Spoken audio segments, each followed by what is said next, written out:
नमस्कार, one India Hindi में आपका स्वागत है। मैं हूँ राधिका। माघ महीने की अमावस्या को मौनी अमावस्या कहा जाता है। ज्योतिष शास्त्र में अमावस्या तिथि का विशेष महत्व होता है। इस बार मौनी अमावस्या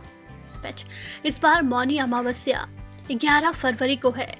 अमावस्या के बारे में ये भी कहा जाता है कि इस दिन मनु ऋषि का जन्म हुआ था और मनु शब्द से ही मौनी की उत्पत्ति हुई है। इसलिए इस अमावस्या को मौनी अमावस्या कहते हैं। पौराणिक मान्यताओं के अनुसार इस दिन देवतागण पवित्र संगम में निवास करते हैं, इसलिए इस दिन गंगा स्नान का विशेष महत्व होता है। मुनि शब्द से मौनी की उत्पत्ति हुई है, इसलिए इस दिन मौन रहने वाले मनुष्य को मुनि पद की प्राप्ति होती है। मौनी अमावस्या के दिन दान पुण्य करने से भी शुभ फलों की प्राप्ति होती है।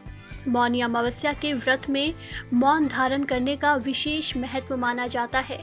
शास्त्रों में लिखा है कि होठों से ईश्वर का जाप करने से जितना पुण्य मिलता है, उससे कई गुना ज्यादा पुण्य मौन रहकर जाप करने से मिलता है।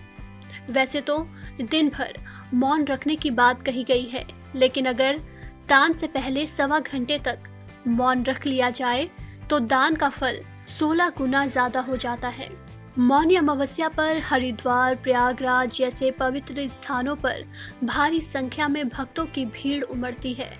प्रयागराज माघ मेला में 2 स्नान पर्व सकुशल बीत चुके हैं। मकर संक्रांति और पौष पूर्णिमा का स्नान होने के बाद अब मेला प्रशासन ने मौनी अमावस्या पर्व की तैयारियां शुरू कर दी हैं। माघ मेला का सबसे महत्वपूर्ण स्नान पर्व मौनी अमावस्या ही है। हर साल मौनी अमावस्या पर्व पर ही सबसे ज्यादा श्रद्धालु संगम में पुण्य की डुबकी लगाने के लिए आते हैं। माना जाता है कि अमावस्या को पवित्र नदी में स्नान के पश्चात पितरों का नाम का जल देने और दान करने से उनको तृप्ति प्राप्त होती है। इस दिन व्यक्ति को अपने क्षमता अनुसार अन्न, वस्त्र, धन, गौ, भूमि और स्वर्ण का दान करना चाहिए। ये अति उत्तम रहता है। मौनी अमावस्या का शुभ मुहूर्त भी जान लें। अमावस्या तिथि 10 फरवरी रात 1:08 से प्रारंभ है और 11 फरवरी रात 12:35 तक शुभ मुहूर्त है। मौनी अमावस्या के दिन पीपल के वृक्ष की पूजा और पीपल में जल देना चाहिए, क्योंकि इस दिन भगवान शिव और श्री हरि विष्णु का पूजन भी किया जाता है।